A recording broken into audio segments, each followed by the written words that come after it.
actually, whenever you are. Well, listen, John. You were saying that you were so sorry Daddy wasn't being able to record what you were talking about in the car. Yes. What particularly were you wanting Daddy to tell you in the... Well, it really was all the changes that have taken place in our lifetime. I gather that's what he wanted to. Yes, I think let's do that now. Well, there's been so many changes. I don't suppose there's ever been so many changes crammed together. Were you doing it in the car this morning? No, not this morning. I think we covered that subject. I would have liked to have kept it as a recording, but it was very definitely sort of chat between Dad and myself. I don't think I'd have played it in front of a group of strangers. No. But I wondered if there was any part of it you wanted recorded. No, I don't think so. No. It's more the change. What I'd like to do, sorry, Butting, is to be able to play this tape in years to come, many years to come, to Margaret and Bruce's children, and say that was your great-grandfather talking, discussing things when he was a little boy. Why? He was... The things that are common or garden in our time. Yes. Which have long since ceased to exist. Well, what can you first remember, Daddy? You were at Eccles. Oh, well, I think it's more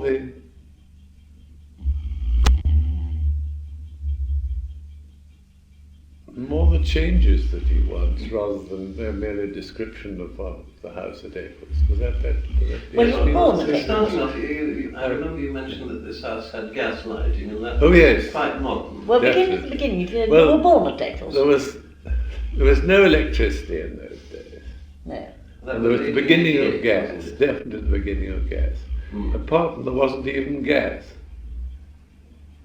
The main lighting of the house was by oil lamps, and we went to bed by candlelight. You were saying the servants had talent. We all trooped upstairs and collected our candles off little tables and lit the candle. We had one candle each, more or less, and went to bed by candlelight. And the servants had those awful things which used to be called teledips, which were really pieces of string dipped into fat. And you bought them in bunches at the village shop. Probably made locally.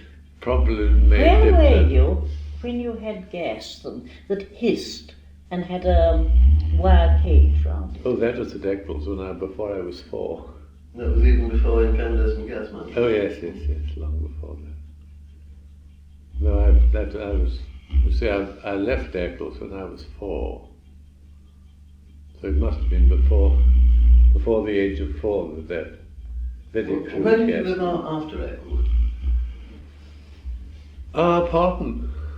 Came straight from Came there. straight from that to Parton. No, as a matter of fact, I went to Aunt Annie for a short time. Very short time. She got fed up with me and got rid of me. And Well, she explained to me that Felix was too big to be in the about nursery. 4 years older than me. And she didn't want to start a nursery again. Open up a nursery again, no.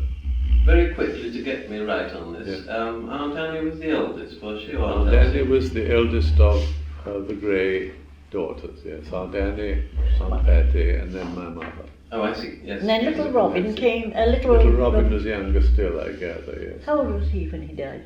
Oh, very, very young. Very young. He's bedded out in Australia He's now. buried in Australia, yes, well. No, I don't think she could stick me very long, so I came up to live with Grandpa in Parton, you see. Grandpa being BRM? BRM, the Benjamin Rickman Murray, that's right. And he was then still moderately active. Yes. But very soon he got very crippled with arthritis in his knees and became a complete bath chair cripple and just had to go about in a bath chair drawn by a donkey. Oh, well.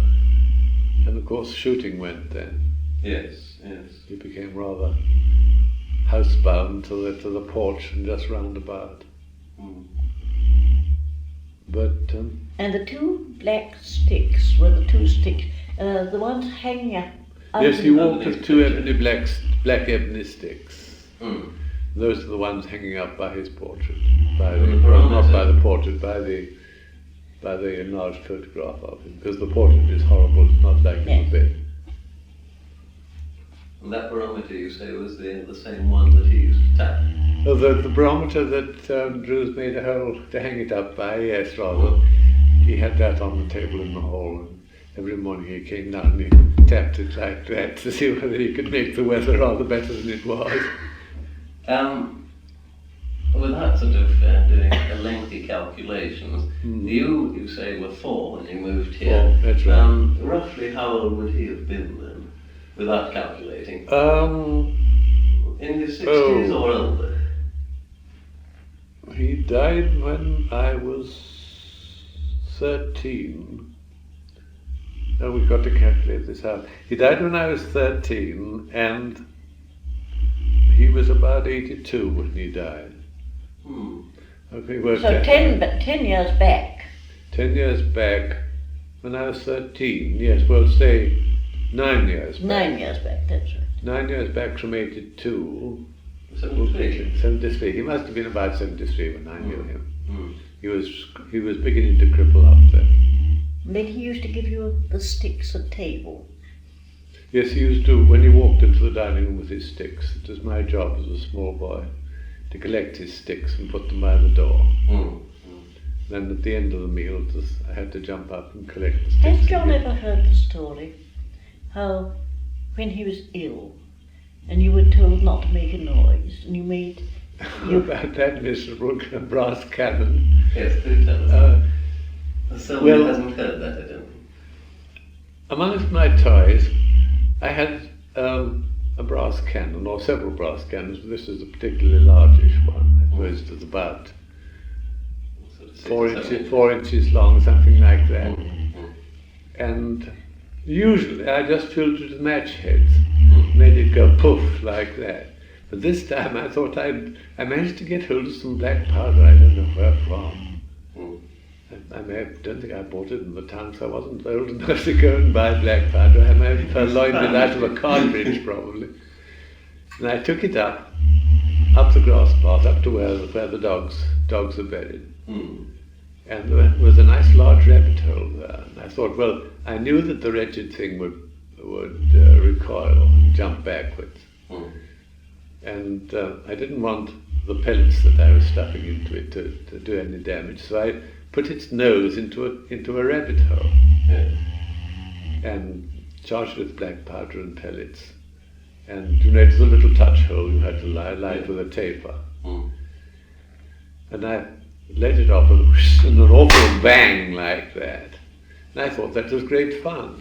By the time I got down to the house was in a turmoil because poor Grandpapa was really an invalid by then and wasn't a bit disturbed.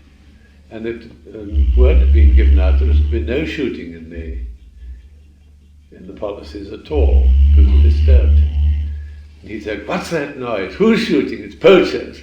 It had to be explained to him that it was me that had let off a horrible brass cannon into a rabbit hole. I don't know, I never found out whether he minded or not, probably didn't. You got into awful row. I got rolled into a row over that. Were you about the same age when you went with Mr. Osborne? No, who was it? Stopped you, and you got a bonfire, and you were throwing light. Oh yes, no, I was considerably older then. That was with Adam Watson. Adam Watson had got hold of He was a son of the keeper. Of old Watson, the keeper. Yeah. He got hold of some brass revolver cartridges with large lead bullets in. They're probably 45 caliber revolver cartridges. And we'd got a most gorgeous bonfire up in the stable field, opposite the stables. And it was blazing away like anything. And he produced these out of a pocket. And we thought, well, this is great fun. We'll have some fireworks. So we lobbed them into the middle of the bonfire, never realizing that we couldn't guarantee which way they'd go off. No. And of course, even though they weren't in the barrel of a revolver or a rifle, They still The mere came out. explosion of the cordite shot them out. With red hot lead for quite a considerable distance. And of course we threw handfuls in, and of course they were going off in all directions, all past us. And we got into a real row. Osborne came out and found us doing that. And Osborne being... I remember Osborne being Yeah. then the coachman then, I think. I don't think it was even the time of cars. But it may have been very early cars then. So we got into another rather good row over that. But we never realised how dangerous it was. Large lumps of red hot lead being blown off in all directions. This is great fun though. I'm sure it was. Thinking about cars, what were the various different modes of transport in those days? Oh, the very earliest cars that, well, of course, not in Grandpa's time because there weren't any. In Uncle George's time, very earliest ones, he had, I think, the first was what's called an Errol Johnson dog cart. They don't exist even in the museum now, I think. I think they were twin horizontal cylinder thing, as far as I remember. Then they just called Errol Johnson dog cart, because I think he sat fore and aft, as far as I remember. Was it a wicker seat or something? And then after that, he had was it a Wolseley or an Albion? I think an Albion first. No, a Wolseley first, that's right, with a Guild radiator round the front and a twin-cylinder horizontal engine. And it chugged along most valiantly, but it had a 4-speed gearbox just along notches. Yes, yes. 4 click, click, click, click, clicks. And the reverse, pulled right back. Was this a belt drive thing? No, chain driven. Chain driven. That was chain driven. Oh, that was really rather good. But that was what you called a tonneau body. You got in at the back. Yes. Front seat with a tonneau body at the back. You got in rather like a governor's cart, anybody knows what a governor's cart was. Then after that he had an Albion. That I think was a 2-cylinder as far as I remember. And then after that he had the most magnificent one. I told you about it the other day, a thing called a National, an American one, a 3-cylinder one. Yes. With a control not by throttle but by variable camshaft for the lift of the inlet valves. Yes. That was rather good, that, until it blew one of the cylinder heads off. Did you, were you old enough to drive any of these? You would have been. Not officially. You Up did. and down the drive. No, one of the first official things I drove when I went to stay with Mamie Carverley at Downhall. Downhall. Mamie Carverley being a relation of the An aunt of the to Henniker Rona. Beryl Henniker, yeah. She had a Rolls Royce and what was the other thing? A Derek, I think. Yes. Large Derek, chain-driven Derek. And she told the chauffeur that, yes, I was to be allowed to drive. And of course, she thought I was to drive the old Derek. And instead of that, he let me drive the Rolls Royce. And I believe he got rather into trouble over that. Nothing happened. I drove it awfully nicely for about a mile. Now, these were the days when a red flag wasn't necessary in front of Oh no, that wasn't. I remember the red flag time. Do you? Just. I didn't. Because It was 4 miles an hour, wasn't it? 4 miles an hour, but I remember it particularly because they had to do it in front of steam rollers. Did they? Or traction. Even just traction. repairing the road? Yeah. Not just up and down, but going from one place to another. Well, Because one time, you know the nasty Carnary corner, this side of Carnary. Yes, yes. Well, coming from Parton, Grandpa, Aunt Elsie, I think, and me were in what was called the Victoria. That was an open thing. You know, they sat there, and I sat on a horrible little seat facing them. yes. And Was we it got one or two horses, by the way, Victor? one horse, I think, in that case. I'm not quite sure. But we just got past the Carneri cottages coming this way, and had just arrived at the corner when round the corner came a man marching along with a red flag. Yes. And about 4 paces behind him, a most ghastly juggernaut, puffle waffle, puffle waffle, puffle waffle, a steamroller. Yes. Well, of course, the horse started to stand on its hind legs. We all jumped out and climbed over the dike for some unknown reason. I don't know why. Absolutely terrified. That's the first time I do remember the red flag. But I can vouch for the fact that the steamrollers did have to have a red flag, and I suppose the cars did it at the same time, because that was in Grandpapa's time. You see. Yes, yes. And there were no cars at Parton in his time. I think that there was a car up at Corsica. Corsica was owned by Captain Dunlop. Yes. And he had a single cylinder, I don't know what. One time we were shooting at Carnarvon, and he came along in this juggernaut, going chug, chug, chug, chug, chug along. I think it started to overheat and boil. Yes. I know we were all terrified. We thought it was going to burst. But that was the first car I remember in the district. You were allowed to drive his car, weren't you? No, not his car. No, Not his car. No, the first thing I really officially drove was Monty Maxwell, my yes. age, who lived up at New Galloway with his grandmother, an old Mrs. Maxwell there. And he had a 3/4 horsepower de Dion tricycle. I've seen a picture of it, a photograph of it somewhere. The cylinder, the engine was geared direct onto the back axle. Yes. No, of course, no gear change, no clutch, no nothing. So But when it went, ran after it. when the engine went, the tricycle went. When the engine stopped, the tricycle stopped. It made a noise like a threshing machine, and did at least 12 miles an hour. But he was awfully sporting. He had a wicker trailer behind it, with a wicker seat. Yes. He used to take his grandmother about all over the place. I think she was sporting. She was quite sporting too. But he used to let me drive that. He and I used to go out and thrash our way along the Cross Michael Road. That was my first official driving. I think I had to have a driving license by that time. It's about 1907. There was no driving test for years. Oh, heavens, no. That came after the First World War. Anyone that could hold a steering wheel moderately steady and keep their head was allowed to drive there.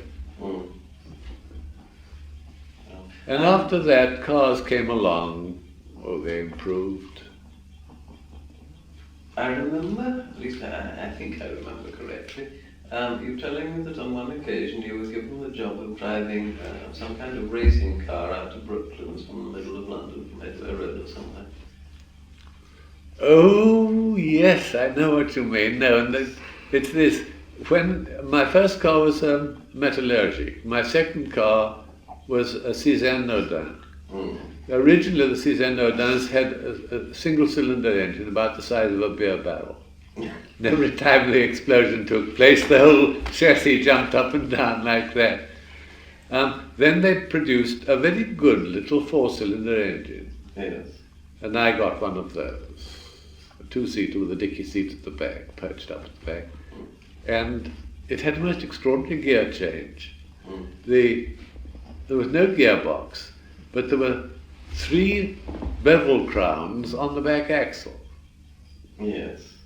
And the tail of the driven shaft had a sliding bevel. I see. You Yes. swung it out and put it into gear with either 1, 2, or 3, or the reverse side of the three faces of teeth on the. So the teeth were only a proper fit in Well, one. they were only rounded. They weren't a proper fit at all. So they weren't really mechanically efficient. But you got a direct drive each time. Yes. Yes. No, the time that you were speaking of, then I'd taken it in for some small adjustment into the depot somewhere off Newman Street or somewhere like that. and a customer just had arrived in and was rather interested in them and was thinking of wanting to buy them, buy one of them. And so they hadn't got a demonstration car, so they said, well, here is an owner. I think perhaps he might take you for a trial run. So I did. I took him up to Hampstead, over Hampstead Heath. Oh, yes. Did that demonstration run up a steep hill. Did he buy one, or don't you know? I believe he did, yes, I think so. You ought to have got a commission. I ought to have got a commission, I didn't. And that's what you meant, I think. I don't know. No, Is that I'm what it- feeling the one I was thinking of was a car with enormous pistons. I think it must have been a 4-cylinder or more, which I gather you had to drive out to Brooklands, and you told me that in bottom gear it was sort of leaping ahead at about 30. You were having to slip the clutch all the time. No, I don't think that was me. Oh. I think that wasn't me. Good story, isn't it? It's a good story, but it wasn't me. No. I very nearly did drive at Brooklands with my metallurgic car. Tell me about the other cars that you had after that. When did No, the I just tell captain... you about the metallurgic. Oh, yes. I was going to drive, but I was taking it into London, and when I got to Watford, Which of course was a country town. which is an old country town then, something went slightly wrong. And I left it in a most reputable garage there, while I went on into London, where I proceeded to go down with measles at once. Yeah, yeah. While I was enjoying measles, I got a summons for dangerous driving in the neighbourhood of Watford. Not I had so at all. had to explain to the police that it wasn't me, that I was measling, that I'd left it with the garage. Of course, they tried to get away with it by saying, well, they just had it out for testing. Yeah. Well, as it wasn't anything for testing at all, it was some quite small thing like cleaning the carburetor. They'd evidently been using the car. But Yeah. that one I was to have taken down to Brooklands and raced. You know, Yes. a varsity Yes.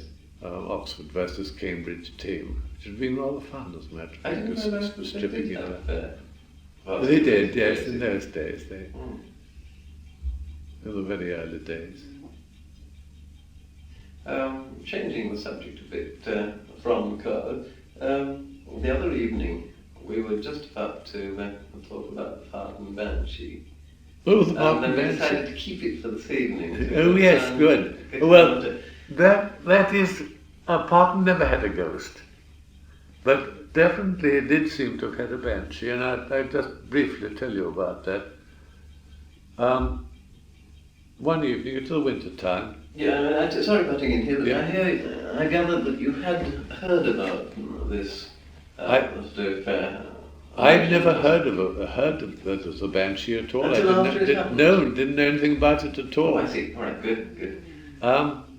No. Explain to John that at Parton, in the olden days, we all used to assemble in the hall. Before we went into dinner, Yes. dinner was a very formal There were meal. two fireplaces, Yes, and the staircase, the big Spiral staircase, staircase. came down in the middle. yes, I remember it. Do you? Yes. You must have been very minute. No, I remember it as it was when we first moved up to Parton. Oh yes, but then... Well, I could see vaguely. You could Yes. see what it was like. Well, yes. we used to assemble But anyway, there. we used to assemble very officially, and then Be the paired off, you the see, for going footman into would come the along and bang the gong, Yes. and the butler would throw open the door of the dining room To know and it's, sort of bow, you know, and then we all paired off. Lady and gentleman paired off. Very often it was done by a sort of a list, wasn't it? Yes. And, well, to make a long story short, to bring in the banshee, we had all assembled down waiting for dinner to be announced. Yes. When we heard, this was the days of very early cars, and a great many people used carriages still. Yes. We heard a crunching noise of a carriage coming up the long drive, Yes. South Drive. And by the way, the drives were gritty then. Yes, not overgrown with grass like they are now. No, and not smooth like the banjo is They used now. to be raked every day. They used to be raked. They were granite chips. Yes. And we definitely heard a carriage driving up and stopping at the door. Mm. So much so did we hear it, we actually heard the brake being put on. You know, it was just a handbrake, went click, click, click. Yeah. Like And the that. little white dog jumped up and The barked. little white terrier, the little fox terrier, jumped up and ran to the door and barked. Mm. We all heard it. Mm. And Uncle George said, good heavens, can it be the Dunlops coming to dine tonight by mistake instead of tomorrow? They were invited tomorrow. Can they have misunderstood the day and come to dine tonight? And he sent the footman to the front door to look, to see. Footman opened the front door and there was absolutely nothing there. Yeah. Whereupon Uncle George said, oh, that's the Banshee. That's the Parton. Jokingly? Or? That's the, yes, genuinely. He said, that is the Parton Banshee. It means a change of ownership. Mm. In other words, means a death in the family. Yeah. Because it was supposed to be the hearse Mm. that had driven up. Mm. Well, I heard it, we all heard it, the dog heard it, and there was nothing there. Staggering. I don't think it can have been a carriage, a cart, or anything going round and on up to the stables, because we heard it stop And the brake go on. and the brake go on. It cannot have been anything going along the road, because the road in those days was more or less a mud dust road. And We it's wouldn't some have heard distance away anyway. in some distance down below. Mm. So definitely there was the noise of a vehicle Mm. arriving at the door, putting the brake on, and nothing there. The day after, Uncle George was, no, what car was he in? I think he was in the, was it the Wolseley? It's one of the video, I think it's in the Wolseley as far as I remember, the early Wolseley car. He'd gone through Gatehouse and up a side road up to Gatehouse of Fleet Station, which is up in the direction of Loch Granna, the side road up there. And he was coming back. It was a very narrow lane. And they were going along as fast as those cars Thanking 10 would ever miles do. an hour. They're probably about 27 miles an I hour. was going to say. Mm. And the brakes, of course, in those days were nil. Mm. And met head-on a rather advanced Daimler. Oh. Mm. Quite a good Daimler, you know, with a grille top to the radiator. quite a Daimler. And they met literally head-on, radiator to radiator like that. Yeah. And he was thrown mercifully over the windscreen. Mm. Because it's an open car. They were rather low windscreens. They came up to about your forehead like that. Yes. Mm. And so he didn't cut himself.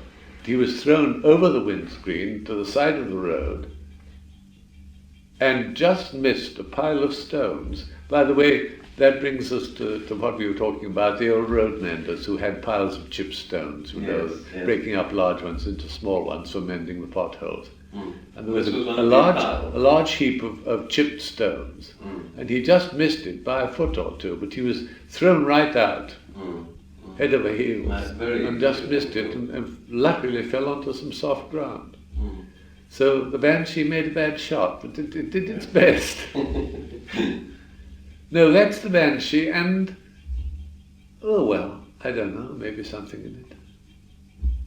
Yes, We strange. weren't there when Father died, were we? We weren't. We went to Not at Parton. Parton, We no. went to Parton when Father died, When- so we didn't. No, rather not. He was at Dannon, you see. No, Yeah. no, there was Whether there was anything to hear. No, I don't before you went. no. The Which I house don't was more or less suppose- empty then, wasn't it? Because Yes. Paris had already died. Yes. Yes, No, you no, see, it's empty. no, Uncle G had died, and Clarice had died, that's right, Mm. because About 6 months before. Granddaddy inherited for 6 months, you see, it Yeah. never came. Mm. Mm. Never repaired the place, never came, so that the place was empty. Mm. So there may have been the Banshee. So now Banshee playing to a, what's he going to An do empty now? house. The Hunter Blairs are going there.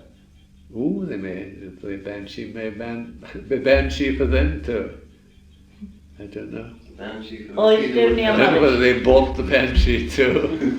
Or is it only a Murray bench? Anybody like No, I don't. It's a Parton bench, not a Murray one. No, I don't think we've transported it to Kirtland. This may have been a Glendinning. I think it probably was a Glendinning bench originally. Wasn't there also something else said about Parton that the place would never really prosper unless it was under the Well, Catholic? that was is Grandma's statement. You see, it is a Roman Catholic family. And they had very bad luck losing a lot of children to begin with. And she was very depressed and said, well, I think there's a curse on the place. It'll never be really prosperous and happy again until it goes back to a Roman Catholic family. Well, it is going back to a Roman Catholic family now, really, isn't it? No, I think to a very sticky Protestant one. But the man is... No, but it's an uncle who's in there, is in a monastery. Oh yes, an uncle, but then... But so that is a Roman Catholic family. I mean, this is only an elder son that isn't... No, the abbot of Fort George. Yes. He's only an uncle. He's only an uncle, and he only became a Roman Catholic. Oh, I see. From a So it's not family. really a Roman Catholic family. No, it's not a Roman Catholic family at all, no. Of course, if dear Edward Heritier didn't have bought Parton... That would have been perfectly all right. Then Parton would have flushed, even if he had no cash to run it. No, I think this young man is... Be careful. All right. He's very Presbyterian, I think, from the way he spoke. Getting back to things ancient, if I might butt in again. I suddenly thought, well, you covered cars. Yeah. We haven't really mentioned telephone yet. Now, you were saying your earliest recollections were needle telegraph along the Parton station. Yes, that was the first thing. And a needle swinging right and left like that. Tick tock, tick tock, I tick thought tock. they still had them. No. Did they? I have seen them in use out in the West Indies, in the very But remote when I country went to parts. school at Manabelle, Tick tock, tick tock. there was tick tock, always tick one. tock, tick tock, tick tock. Between the Pinelli, Yes. up the line. I think all the railways Oh, have. Yes, the railways, I think, retained them and used them longer than anybody else. Yes, yeah. They're quite a usual. I was allowed to go and play with it at Parton Station and talk to Cross Michael. At least I thought I was talking. I don't think I made any sense on it. No, the first telegraph to Parton was installed in the post office. Oh, much later. Was it? Oh, That was much. still telegraph with a key. That was still telegraph with a key, but a Morse key, I think. Yes, Then. yes. Of course, telephones didn't come till much later. I mean, the granddad used to say they were invention of the devil. Well, I remember that because he had banished the telephone to the outside. They had a porch, didn't they? That's They right. had to do As it far with the front door. as nearly far out of the front door as possible. Yeah. You had to go and stand in a draft in order to use the phone. Then, of course, baths. We didn't have baths at Parton. Oh no, life was very primitive really in the country. Well, I suppose the towns are more advanced, but Parton was always rather 50 years behind the times, I suppose, really. Like, When did you have the marble baths put in Parton? In Grandpapa's day? I should say so, yes. Because one day talking to William Yeah. Villa Stewart, You remember He the was- celluloid duck? yes, well, William died when he was 86, Thereabouts, I think, yeah. and he remembers sailing celluloid ducks in the marble I bath. think that was right back into my childhood, but we had baths in our rooms as well, because I think there had been such a rush on that bath, you see. The marble baths were Marble baths reserved for Special occasions, occasions yes. and visitors. Or it may have been only the young who had the baths in in the bedrooms. I think that may have been it. When you were small, Mum, you were in Bath, in Bath Way. Well, it was the old, sit bath, you know. A high back. Oh, high yes. High back back and with two hand sort of hand grips on they the put side. a large mat on the floor, Mm. and then a can of water stood in the bath, covered up. Yes. And we all had those. Mm. I mean, I remember being bathed in that. That's quite big. Mm.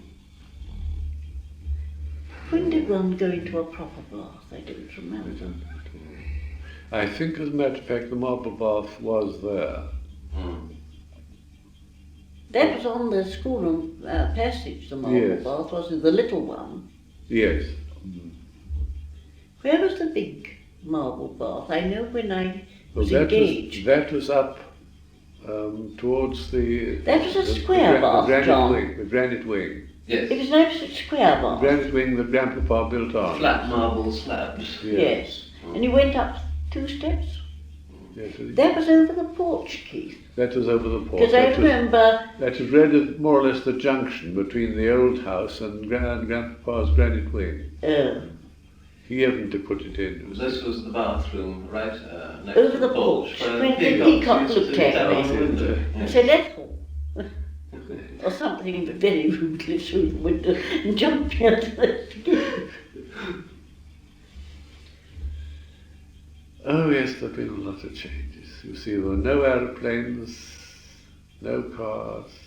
Now, wait a minute. No before telephone, we gloss no over electric the light. aeroplanes, you had a glider, because I've got a picture of you with a glider. Oh yes, I was rather dashing. That was very early This on. was out in Switzerland. Out in Switzerland, yes. We just made of bamboo and flat sheets of canvas, biplane, on runners and snow runners. Yes. And one stood in it with one's arms in a kind of elbow troughs like that. Yes. And one had skis on one's feet, or skis as I believe everybody calls them nowadays. Mm. And you simply took it up to the top of a steep slope and then started sliding it down. You were standing on the skis and you hoped that the thing would lift up in the air. It did lift up for, I think, about 1.5 feet off the ground for about 3 feet at a time. It did, I did just get airborne, and that's about all you can say. But it was very dashing then, because I was the only person doing it. That But was It was actually your own, was it? Oh, it was my own. I Lifetime built work. it. It was my own invention, like the White Knight. Yes. Oh, I didn't realise that. Yes, rather. There was a photograph, I don't know where these 2 photographs are, but there was that photograph and another one of, I think it was the right biplane. The right biplane was going on at the same time. That was a Captain Engelhardt of the German Army. Yes. He had a right biplane Fitted with skis. fitted with skis, which he played about with on the frozen lake. That's in Moritz. He used to fly it quite well. It used to get up about 20 foot off the ground and fly round and round and round like a flapping bat. Round and round and round, and that's quite good. Of course, it is a very inefficient engine, and being about 6,000 feet up, Yes. the engine was less efficient still. However, it did get airborne. He used to fly it round and round. I wonder how they got it in. It couldn't possibly have flown in over the mountains. No, he built it there. Oh, I see. He sent it up in parts and put it together there. How nice to be able to just assemble your aeroplane from a kit of parts. And it came to an untimely end because he had a pupil who was paying him to be taught. And the pupil pulled by the way, the elevator was in front, sort of a little thing like a spade in front, like a double spade. When you lifted it, of course, it tipped the aeroplane up. You had to lift it very, very little to bring it up. But the pupil pulled it like that, and then, of course, the thing did a complete loop off the ground and came down on its head. Oh, dear. And disintegrated into splinters, and I've still got a piece of it in my collection here. Oh, yes, I think I guess. Yeah. Pieces of spar and a piece of piece of the wire that it was made of. No, let us see. The only time you've flown, Oh heavens, yes. that was with Duncan Davis. The least said about that, the better. No, I was that- horribly So sick. did you tell us? No, Well, I'd made great friends with Duncan Davis, who was in the Flying Corps. Hmm. He was a fighter pilot in those days. And he was, I believe, a friend of Sir Alan Cobham. I believe he knew him, yes. Hmm. Hmm. He actually had been an apprentice with old Cody, Was he? Yes, the Cody biplane. the Cody biplane. He used to be taken on as ballast. He was great friends with one of the Cody's sons. And amongst other things, by the way, they made, let me think, what did they do? They got hold of some empty petrol cans and tied them on their feet and started walking about on the water on the canal. we came to a very wet end. Now, he used to be taken on as ballast by old Cody, and then he went into the Flying Corps. Did very well indeed, as a matter of fact. He got the Flying Cross, and he was frightfully insulted one time because after he'd been doing quite a lot of useful work in the so-called fighter plane, he was sent home for a refresher course, and they got him to the wrong place, and he was put onto what used to be called bomber machines then, which were heavy things which you carried bombs about, hand bombs, which you dropped over the side like that. Yeah. And he didn't want to fly bombers, he wanted to go on flying these so-called fighter planes. Yeah. So he proceeded to loop off the ground. Hmm. They immediately sent him back to fighter planes. They said he couldn't have that done at all with their bombers.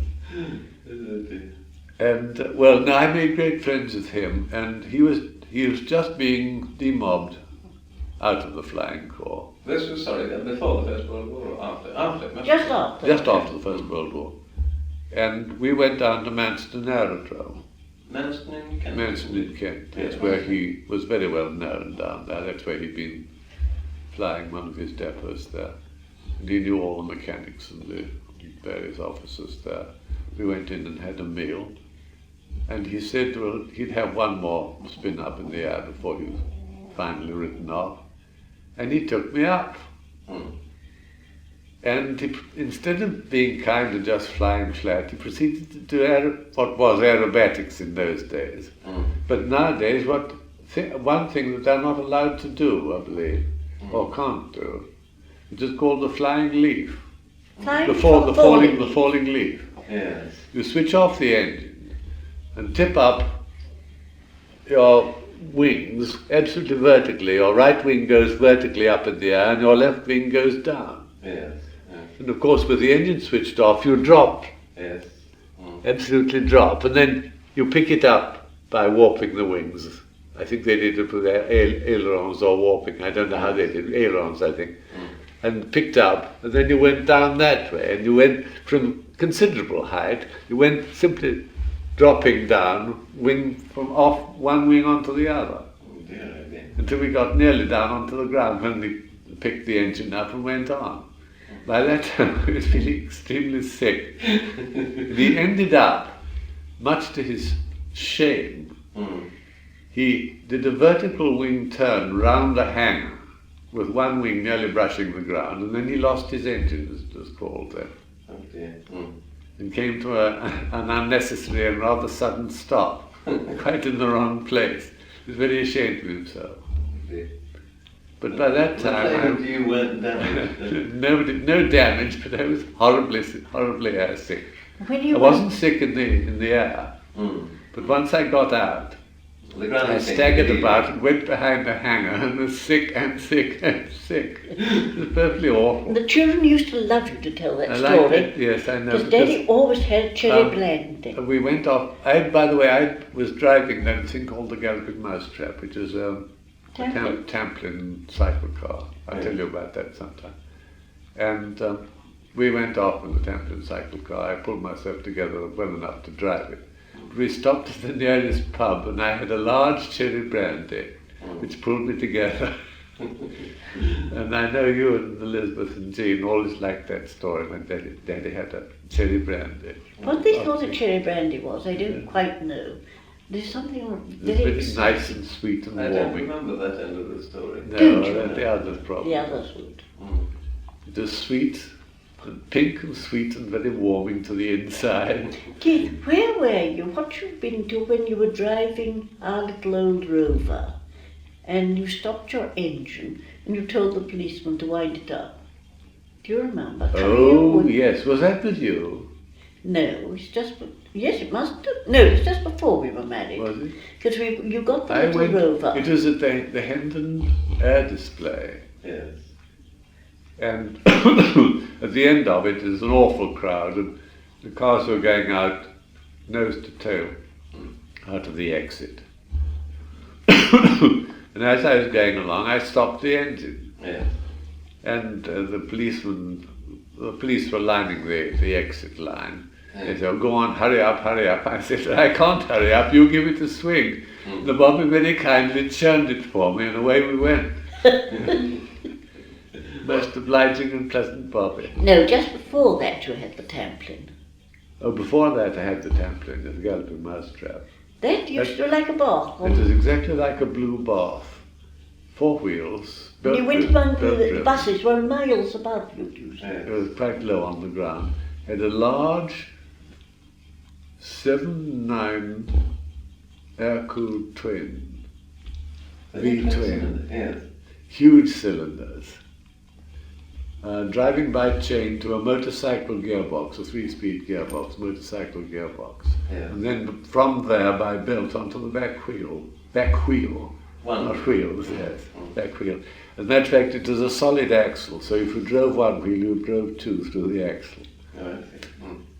And that was a great thing. That used Which to- was the one where you dropped Aunt Elsie at the back? You took her up in a kind of wicker chair. Oh, that was much earlier. That was a creature that I had built, an apparatus I had built by King's Motors of Cambridge, a very sporting garage. It was Chateley fittings, a Peugeot 5.7 twin engine. This was while you were at Cambridge. When I was at Cambridge, yes. A 3-wheel thing, 2 wheels in front with a wicker seat between them. Yes. A wicker bath chair, 1 wheel at the back. Belt driven, no gears, no clutch. Mm. And you ran and let down the exhaust valve lifter, and away she went, and you leapt onto the saddle, hoping that you were going to land there all right.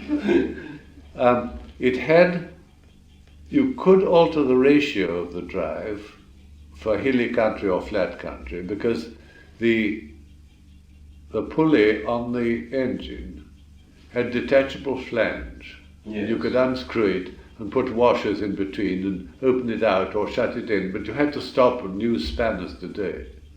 Oh, I see. And when you did that, you had to take out or put in an inset into the into the rubber belt, V rubber belt that drove to the back, to lengthen it or yes, shorten yes, it, yes. to take up the larger or smaller diameter of the driving. But you took Aunt Elsie from Land's End to John of Groats. Not Land's End to John o' Groats. No, I drove her up to Parton. No, Land's End to John o' Groats. No, that was in a car much later.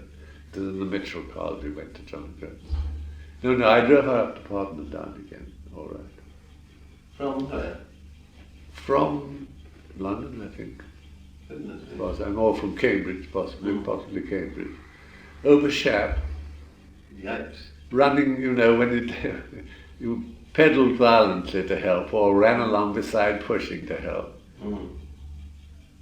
What kind of wicker bath chair thing? It was very light, of course, and you see 5.7 horsepower was quite powerful. They were quite big Yes. cylinders. Mm. And it's probably pretty low geared at that. Mm. So it was a great machine.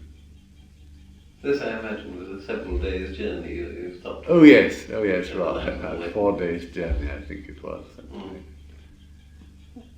Not the type of vehicle for wet weather. No, not at all. And absolutely no protection against the wet at all. No, our friendship with Dunk really came to an end, Duncan Davis. When he married? No, not when he married, but when he sold us that beastly car. Oh yes, he sold us that miserable Sidley Daisy. It was a horrible, horrible machine. John won't remember that. You must have been too small. Sidley Daisy, beastly. That's when I The told earliest car I remember was the old Talbot. Talbot. That was XT1081, I even remember it. Yes, Yeah. no, that was just after the Sidley Daisy. No, Duncan, he was asked to get us a car. I forget why. Well, he was still in business in London. You know, after I dropped out from the business we were running together, I dropped out. He went on in London, and He came round to see us. he was in already. touch with a good many garages, and I thought that he'd be able to find us, well, something drivable anyway. Yes, yes. And this is the most loathsome machine. It really was horrible. It was high with brass lamps. And Oh, things. yes, heavens rather. It's very It was a museum piece. It really was. Yeah. Of course, it only had a handle starting, Mm. and it was. We only kept it a very short time, didn't we? Oh yes, very The short. Talbot had an electric starter because I remember the Yes, battery it was out had. on the running board. Yes. Oh yes. No, Oh, that the was- Talbot was quite advanced. Yeah.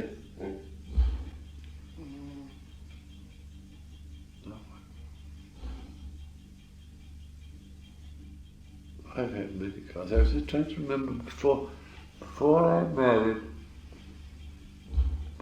Oh yes, I remember now. While I was working with him, I had an awful sporty car called a Gregoire, Never heard of it. a two-seater. It had a very short life with me. I got rid of it fairly soon, but it was quite a sporting car. It was very long stroke engine, because they thought in those days that made for great efficiency. You see, the longer the stroke, the The more you were getting out more of you're each getting explosion. out of each explosion. Mm. It was bright yellow as far as I can remember. Very sporty. That didn't last long. It was one of the quickly bought and quickly But sold. your first cars, you had no protection at all. That's why you were given the big leather coat. wasn't Yes. it? Mhm. Oh no, I must give the metallurgic its due. It did have a hood that you could put up with considerable trouble, But no side. but no side curtains. No. Mm. Mm. Did you know that? No, no. So that's why I had the nice leather coat, which we've still got, and I always keep on saying, try and make some use of it. This you wore complete with a leather cap and goggles. Oh yes, very much so. But you must have been Great deal of frightfully brass. cold, you see. Great deal of brassware all round it. It was cream colour with green upholstery, very dashing. Mm.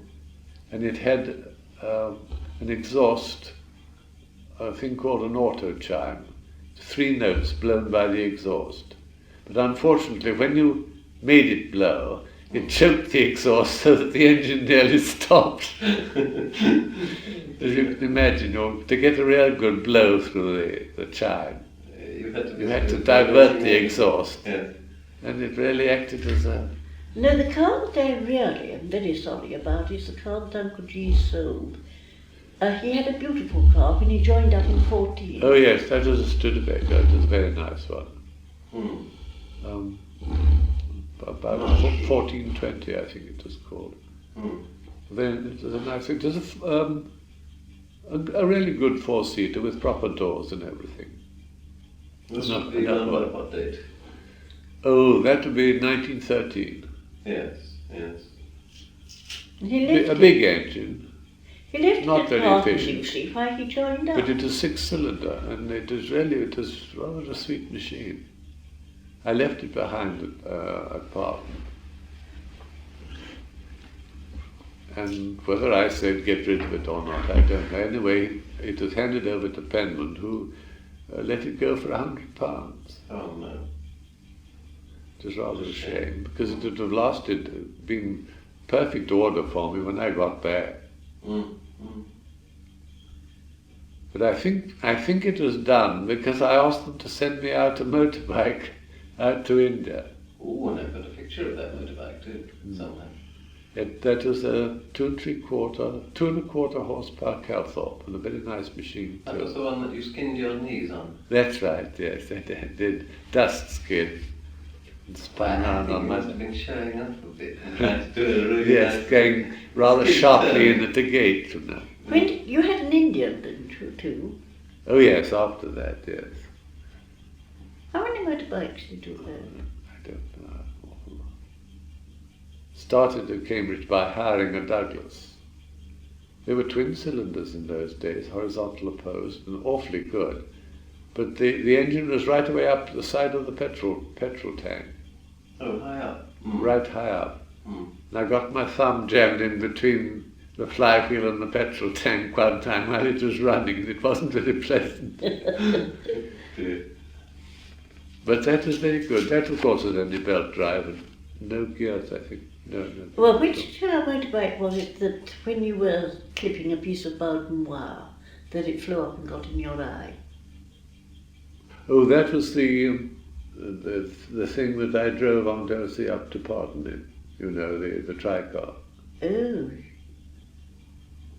So it was sort of half car, half motorcycle. And That was the your thing special. with the three wheels with Yes. the wicker seat in And front. he was snipping a piece of the Bowden wire. Mm. And the end sprung off and stuck into my right eye. Mm. I had to go to Edinburgh and have the ice creeped. Oh dear, It was horrid. very unpleasant. And of course that flared up again, or possibly flared up again.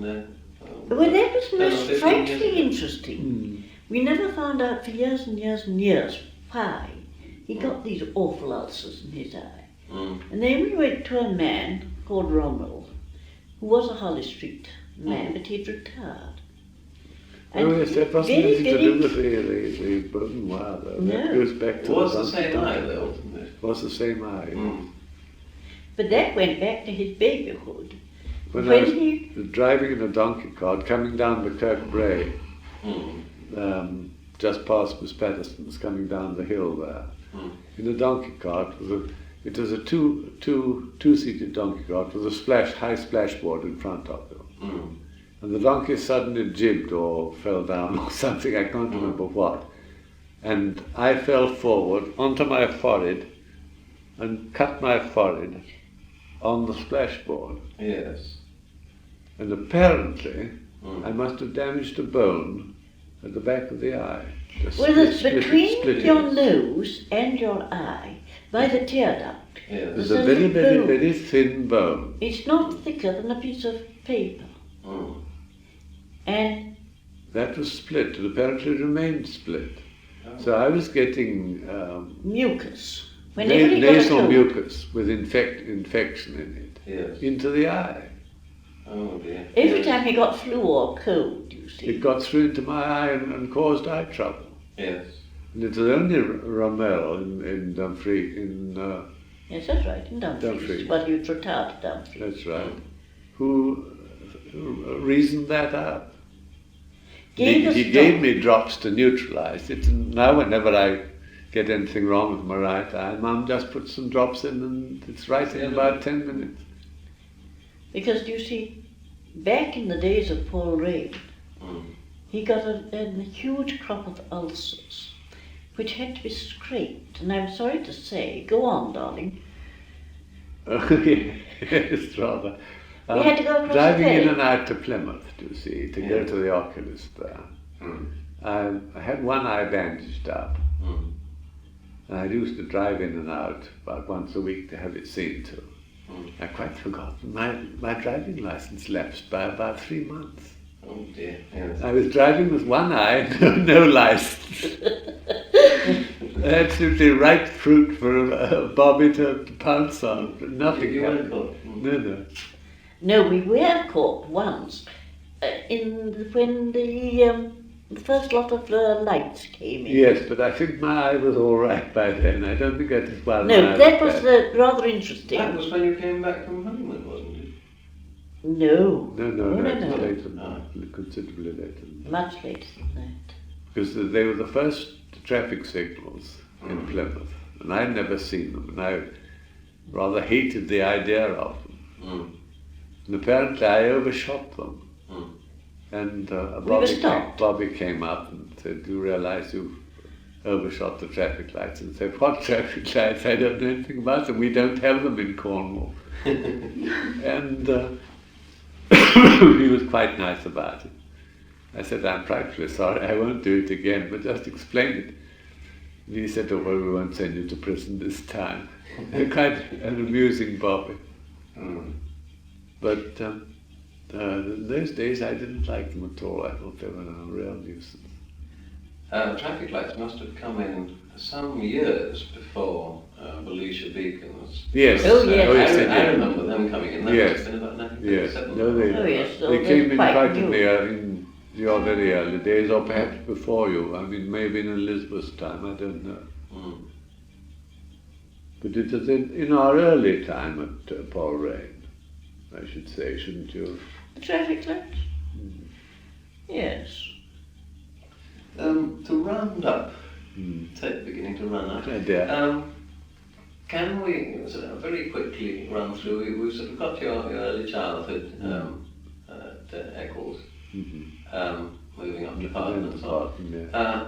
Now schooling, you went to a prep school called Mulgrave, didn't you? Prep school, first of all, a prep school on Morecambe Bay. Oh, You talked with Kent's a Bank. Lancashire accent. Kent's Bank, and I got such an awful Lancashire accent that they took me away from it. Sent me to a most aristocratic school run by Lord Normanby at Mulgrave Castle near Whitby, which was a very nice place. This was the school that had cornelians amongst Yes, the yes, gravel on the drive. we used to go down to the beach and find lumps of cornelian on the beach, and there were fossils in the cliffs. So it was a very nice That place was the indeed. school when you went down and saw Queen Victoria's... Yes, he was a canon of Windsor. Yes. And in the Easter term, we used to go down. The school was transferred to Windsor, Oh. and that was when Queen Victoria's funeral took place. And we were allowed to go and sit on the roof of his porch in the cloisters, Yes. which is close to the entrance to St George's Chapel, and we saw it all. So you The got horses, you know. When the artillery horses had jibbed, and the naval ratings had to pull the gun carriage up the hill. No, that was my school. Then it was Eton, then it was Cambridge. But when you were at Eton, that was when you were you nearly were caught smoking for the first Oh time. yes, I think the less said about that the better. Gloss over that one. No, Eton was very nice, but I was so beastly poorly. I kept on getting pneumonia. I had pneumonia twice. Which of course was very And I never serious in completed those my days. time. But there at the all. interesting part about him being at Eton was you were in Mr. Evans's house, which was the last of the day. Last of the Danes, yes. Oh. All the others were run by masters, the house masters. She was a house mistress. She was a dame. But the funny thing was, even though the housemasters' houses, we always talked about the Dane, That's strange. Yes. because they originally were all run by Danes, I Never suppose. knew that. But Miss Evans was the last of the She was day. the last of the Danes. Very austere and rather wonderful old lady. Was it at Mulgrave where you were told that the next person who stamped upstairs? No, that was when we were down at Windsor in the school, when the school was moved down to Windsor. You've never been walloped up to And never that been time? walloped. And somebody had stamped upstairs, made a beastly noise, and the master on duty said, "The next person that makes a noise on the stairs, I'll send him into the headmaster." So I proceeded to stamp upstairs, More or less to see what was going to happen. And I was sent in, and I got about, I don't know, there was 4 or 6 cuts of the cane on each hand, and I did not enjoy it at all. It's the only time I was walloped. And then, of course, to make matters worse, The matron said, "I never thought you, Murray, would do that." Those was a good little boy. There were two matrons. The young ox and the old ox. Why ox? Because their name was Oxterby. Oh. They were two Yorkshire ladies, and the name was Oxterby, Miss Oxterby, two Miss Oxterbys. The old ox and the young ox. And after there you went to Cambridge? After that I went to Eton. By the way, at Eton, I just mentioned a rather terrible thing that happened there, which I suppose is forgotten now. All the bedrooms had bars, like a prison, to prevent the boys climbing out and going up into the town after lockup. And to make a long story short, a house caught on fire. And they couldn't get two boys out. They were burnt to death behind the bars. Oh dear. The wretched housemaster was holding their hands through the bars while they were being burnt. Terrible. After that they did away with the bars. After that they took away all the bars and gave us all ropes. As a matter of fact, nobody did climb out. It was just quite unnecessary, really. I suppose somebody may have originally climbed out, but Terrible thing to happen. an awful thing to happen. But, No, after that, it was then a you very, went to very, Kent. a terribly gloomy day. The what's called puppy hole. That was your private tutor, Yes. a sort of prep. You had that in the fairly early morning. And Mr. Lubbock, Samuel Gurney Lubbock, who was my prep tutor, he came in all sort of scorched and smoke begrimed and took the class. He'd evidently been doing his best to get these poor wretched creatures out. Yeah. And it was discovered that one of the boys in the house was an incendiary, Oh no. because the boys that were got out were dispersed round the other houses. Yes. And shortly afterwards, one of the prefects, was going round in the evening, and he found one of these boys building a bonfire on the staircase, waste paper baskets and paper and chairs and things, and just going to set a light to it. Okay. So he definitely they were the cause of the other He fire. was the. He must have had a fire kink, I suppose. Yes. There is a well-known. I believe so, yes. There is a well-known failing, I believe that. Then Cambridge, yes, more than Cambridge. I can tell you a lot of silly things about that I expect the tapes running out. And some of them wouldn't do for the tape. Well, let's have a little bit anyway. Well, I was the first person to have a motorbike at Magdalen, and I kept it in college. And you remember where? Nobody else complained that they couldn't get in there. No, no. It was a very dashing machine. It was an FN, a little four-cylinder FN, 4 cylinders in line, Well. gear-driven. It was very advanced. Fabrique Nationale, made in Belgium. I never rode it. I simply kept it revving on its stand and felt very grand when I could just make the thing work.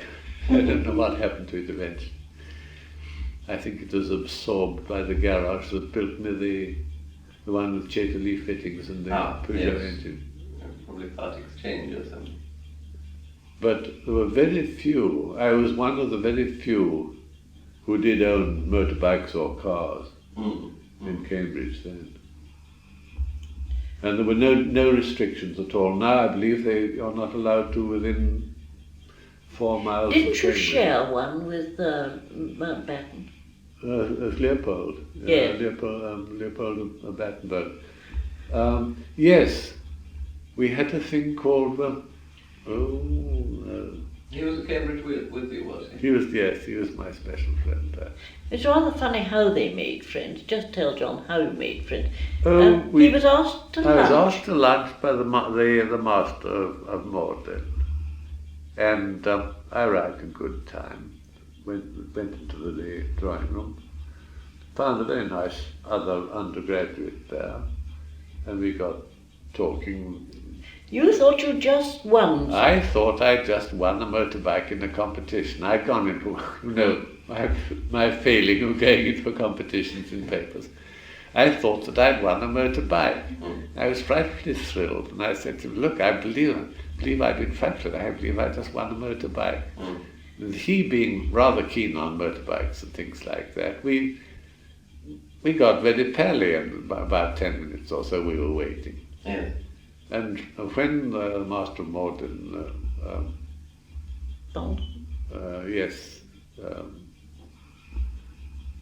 Mr. Donaldson arrived, he introduced me, or presented me, very officially to Prince Leopold of Battenberg. And, it made no difference because we were very good friends ever afterwards. Very lucky it turned out that way. And it was pathetic, of course. He died. He had a TB leg. Oh dear. In awful pain, poor boy. Mm. And he kept on having to have injections. He was brother of the Queen of Spain. The Queen of Spain, Enoch, who married the King of Spain. Alphonse. Yeah. He died just before we were married. He used to go out and stay with them at the Royal Palace in Madrid. And the King of Spain gave him a sports model Vauxhall, a Prince Henry sports model Vauxhall. He said, it goes like stink, he said. But once, Daddy was having lunch with him in Kensington Palace. Oh yes, he asked me to lunch one time in Kensington Palace with Princess Beatrice and various other royalties. And he said, come on, let's get out quick. And after we'd finished lunch, it was very formal. It was Goldly. the knives and forks and spoons were all gold. Very grand, very interesting. But after lunch, he said, look, I think we better make ourselves scarce because Uncle Willie's arriving and I don't want to see him. Uncle Willie being the Kaiser. Oh, yes. He was his uncle, you see. Because Leopold was a grandson of Queen Victoria. Yes. And of course the Kaiser, what was he, a nephew? Some relation. A nephew of Queen Victoria, I think. But anyhow, Leopold called him Anyhow, he was uncle. So you never met... Never met Uncle Willie, no. I said, I think we better make ourselves scarce. Uncle Willie's coming and I don't want to meet him. We're rather interested that people now meeting royalty don't back away from the presence. In those days, one couldn't turn around and walk out of a room, say goodbye and walk out. No. You backed up. You bowed and took so many paces back before you removed yourself. Yes. I should imagine on very formal state occasions they still do that, don't they? Well, we were watching them at the horse shows and that kind of thing when the Queen presents prizes. Yes. You just kind of... That is a more or less informal occasion. More or less informal, yes. But I think if one was doing it oneself, if I am most unlikely event of being given the prize by the Queen, I should bow and back off. For a few paces, anyway. For a few paces, yes. That's what you did? Yes, I had to do that. Even to Princess Beatrice of Battenberg, who was a daughter of Queen Victoria. That didn't come to It's know. an interesting Nearly, a couple more minutes, or if that actually, she said there's about another minute. Well, we've I think we've covered a lot of ground. mentioned quite a lot of things. Of course, there's an awful lot more to talk about inventions that have taken place since we... Yes. In our 75 years. The next time we come up with it, we'll have another shot at doing We'll go through the invention. Just for the record, which is today, it's the 5th of September, and it's 1963, isn't it? That's right. All right, well, let's pick it up at that. Good. Thank you very much indeed. It's my sister's birthday tomorrow. They're good. Many. The only thing Sylvia said all evening.